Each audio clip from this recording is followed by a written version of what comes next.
Hello. Just breathing. I've been thinking about I'm just I'm just I'm just having a moment with the usual all my inner you should do this, you should speak like that, you should be clear, you shoulds. I'm just sitting with a lot of shoulds. And also I should be efficient and no one no one has like get straight to the point because no one has time. It's even I wouldn't care, but which is not true, to listen to people do this. It's this like people have 30 seconds attention span, so wasting time, losing people already in the first minute just because I'm talking like I am. And at the same time,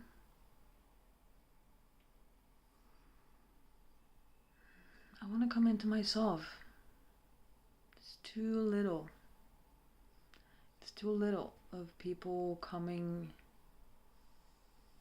really being here, you know? Like, not just you're listening to 30 seconds and then you're off to the next thing and you're not really taking it in and you're not really here with me. Like, I myself also, I don't want to rush this. I want to be here with you. And I was thinking about what I wanted to share. And what the first thing that came to mind was like, I'm going to struggle with how to communicate it. First of all, I'm not super clear about what I want to share. I have an idea. The voice inside is telling me I should have given a teaser because if you don't know, you'll click out. It's about connection and parts work and therapy and reality and you really taking your parts as you, taking them as like, yeah, that's the whole thing. But I was struggling with how should I communicate it because I feel like I have to have the confidence of just unshakable confidence and I should know what I'm talking about and I should not be so concerned about what other practitioners are doing, what like just lots of that. And I can just be all that I am. So what I I've I've come across this multiple times when I'm working with people in group calls and in individual calls as well. It's this notion of okay, so we have parts and we're aiming to talk to those parts so as to process feelings, release feelings, integrate feelings, whatever these terms mean. But we're so dutifully sitting with our parts. And most of us, while doing that, do not recognize that we're actually, like, they're us. They are us. We're sitting with them often for a reason, with an intention, with. I need to move my foot. Because we want something, or we want that feeling to go away, or change, or whatever it is. So those are two things, I guess, that we're coming in with this intention, and we're not aware of that until we are. And we don't recognize, it's hard. We don't recognize that, at least that's what I'm seeing, that we don't recognize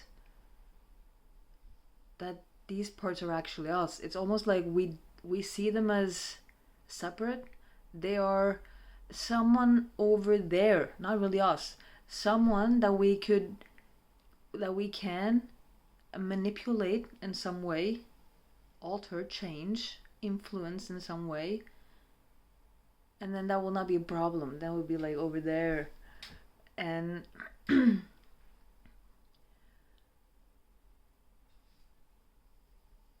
like I remember a group call, and one of the guys on the call, we were exploring one of his parts, and I can, so he is like, he's there and the part's there, and I'm guiding the interaction between them. This happens so often in sessions, and I'm like, okay, so look at him, and then people will say some detached thing, not by their own fault. Maybe I'm sounding judgmental. I am to some degree, I think, but at the same time I'm not, because complexity. So they're saying, like, it's very typical, for instance, when a client in a session, they're finding a part and the part's in distress, it's hurting, it's sad, it's heartbroken, whatever, and then they're like, and I'm like, okay, so what do you want to do? Well, I want to pick them up and hold them and comfort them. I'm like, do you really want that? Do you really want that? And does the part really want that? Check in with yourself. Not just say something like, that's the kind of thing, of course you comfort your child. No, I'm asking, really, how do you feel about what you're seeing? How do you feel about it? Does the child want to be picked up by you? Really? It's just warm and fluffy and trusting, and yes, it wants to be in your arms. Nah. No. Most often, no. I'm tempted to say without exceptions, but there are some. And that's the same with the guy in the group call. He is sitting there with his inner child, and I'm like, I can feel that they're not connected, that he doesn't really see the part. He thinks he is, so he is kind of like, yeah, no, we're okay. I'm like, no, look at him. Look at him. Really look at him. What are you seeing? And in that moment, when I'm like forcing them or pushing them on that, they have to start I can't speak. They have to start, okay, I'm actually paying attention. What is it that I'm looking for? What is it that, like, what are you wanting from me? And that's it. Like, I'm asking for attunement, like genuine attunement. And I think maybe many people will interact with a kid, and they're on the surface and they're not really in touch, they're not really anchored in themselves, and they're not really present. So they would maybe comfort the child in some way, but they're not really catching, they're not really seeing the child. So if I were to be like, no, really, pause, don't do anything, just watch, look at the child. What are you seeing? And most of us do not have training in attunement, so they will have to be guided. They were like, I don't even know what I'm looking for. And I'll have to explain that, well, it's the child that you're seeing, and they have an internal world also. So there are two layers. It's what you're seeing with your eyes in this moment, just like physical eyes, and then it's what's behind what you're seeing. It's like an invisible screen of feeling. You have to catch that too. And I mean, that's really a lot of my work, I feel. Like, slow down. Really pay attention. What is it that you're seeing? So that's the first part. And then so I had this moment myself, and I had it with clients as well. Like, we think that well,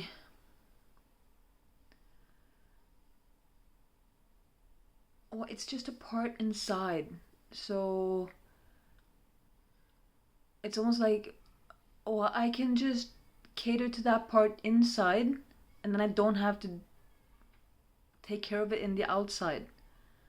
And I mean, there are so many nuances to this, but if you have a part, let me see if I can think of an example.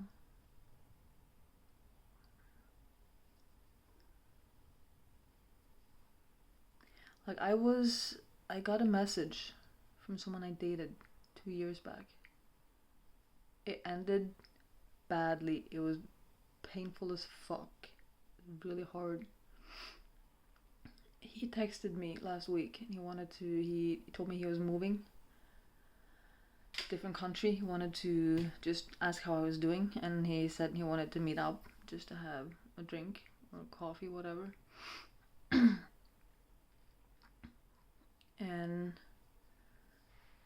and I was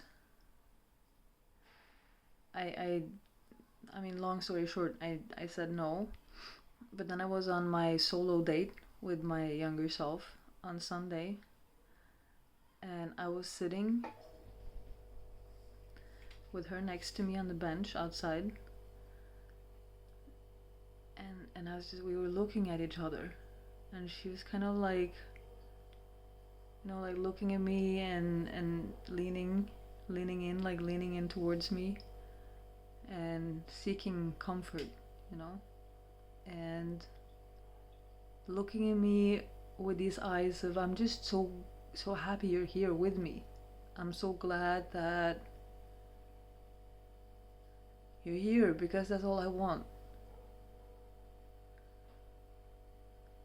I was thinking about her, and she's like 6-7 years old.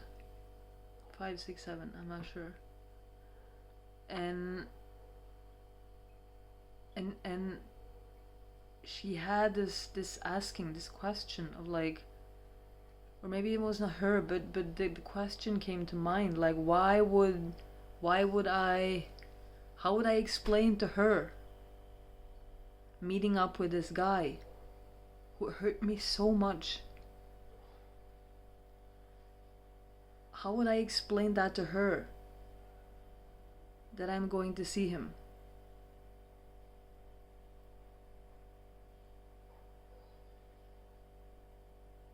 And I couldn't. Like, if I met him, it will be driven by pain or shadow, like whatever I want to call it. It's not really, how do I say that? That's not really what I want to fill my days with. And I wouldn't have been able to justify it to her.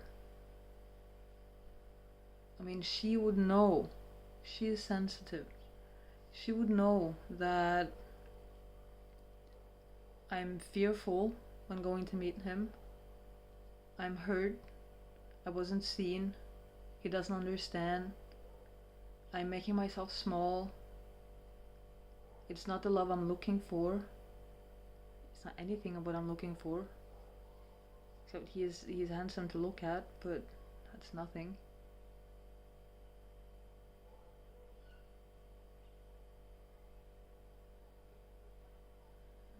Where am I? I was going somewhere with this, I promise.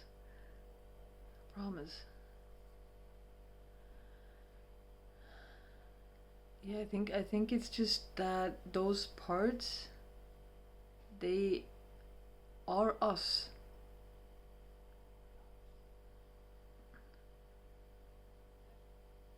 They are us, and it's this balance of,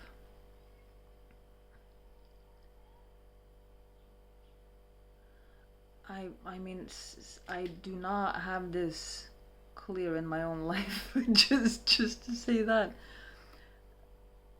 But how I see the relationship between me and her is, she's my feelings. I want to give her what she needs to feel safe, secure, loved, appreciated. I want her to have, I want to build her confidence. I want to build her trust in herself. I want to teach her that she can have the life that she wants. I want to empower her. I want to support her. I want to be there for her. I want to love her. All those beautiful things. I want her to grow up and feel like she has me and she can have herself, and she deserves the world. That's what I want for her. That's what I want for myself. I'm having this look in my eyes because it's hard to recognize even when I'm talking about it. Maybe because I am multiple points of perspectives at the same time. Like I am my adult self and I am her, my younger self. And it's always a mix of how much I am of what, and what is coming forward, what I'm choosing to put forward, what's forcing itself forward.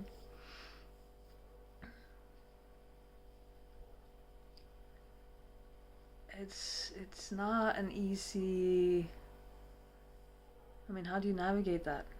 It's up to you. How much do you want to be your younger self? How much room do you want to have for your younger self in relationships? How much do you want to be your adult self? Like how much, like, can you be both? To what degree can you be both? Is it possible to be really holding yourself like your younger self? I don't know, I'm just getting lost in my thoughts.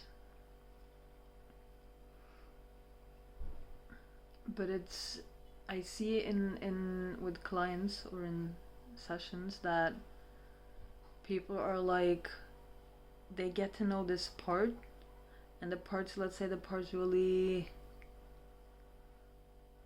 distrustful about people, really fucking don't trust people. And then the client will be like, yeah, I get that, because they had really, my parents, they were like, my childhood was like not good. So of course it makes sense that this part's not trusting. I'm like, yeah, that's you. That's you. You're not trusting people. This is how scared you are. You're that scared. So when that kid is like, you know what? No, I need people to be like paying attention all the time. I need them to be attuned, and I need them to, if they hurt me, no, that's done. I need them to really be paying attention and be sensitive about me. Like then, of course it's what you have a role in this also, because you're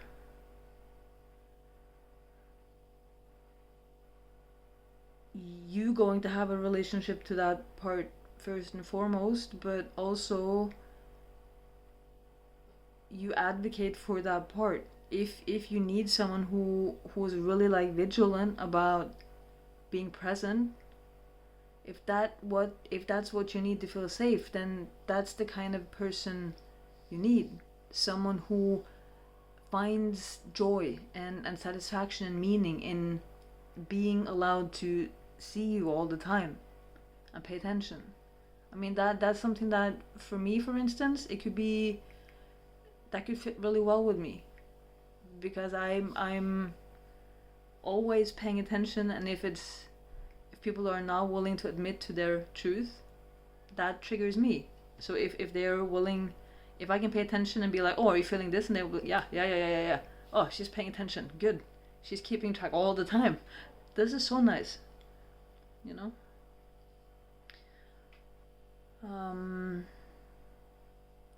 Yeah, is that making sense? Like, I think I'm trying to say that it's really, that's the thing if you work with me. Like, really seeing your parts, for one, really attuning, learning how to attune. It's so fucking powerful. So those moments when you get there, it's everything. But also recognizing that this is you, and really making that connection between this is me and I get to have that. That's almost like when you get that, that's breaking through a wall, a barrier, which makes it it opens, it cracks open to creating the reality you actually want, the life you actually want, instead of just keeping it in here and being stuck. Like, it's so separate. Unless you can really bring that into life, you're not really bringing it in. Like, you're not living, in a way. You're just keeping everything inside, trying to fix everything inside. So you're just going in the same pattern as before, trying to fix it inside so you can keep some love or control or safety, whatever, outside. It's not like real life. It's so much more real than you think. It's so much more, wow, like it's so real. But yeah,